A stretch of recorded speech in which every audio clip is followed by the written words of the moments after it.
kinakailangan matigas para hindi siya gumagalaw. Yan, para kung sakaling gagapit mo kayo, overnight, ito lang po yung paraan kung sakaling wala sa nila. Like yung mga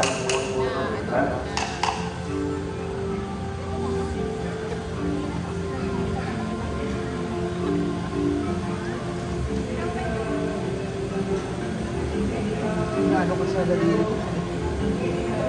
yan, at yung gagawa ko lang, ako lang, ganito lang, sa umpisa, dahan-dahan lang po yan, ganyan ko na maliit. Madilis po na mabilis yan. Hanggang sa maramdaman nyo, pagpunod na po kayo. Sumo natin.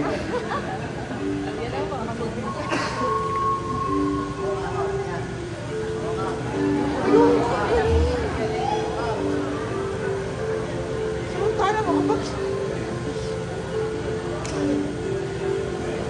Hindi, tao din sila.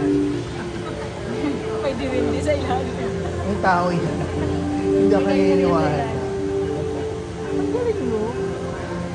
Bagsak ako sa boys ko, ganun pa daw.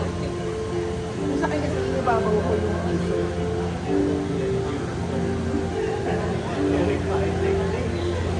Ayan. Makapagod. So, may uso, nagaya ko Lagi yan. napapagod ha. Pag-inipan at sa makalang lawan, paano mo makain? Samahan ng laway. Pag samahan ng lawan, init yan. Ay! Yan, di ba?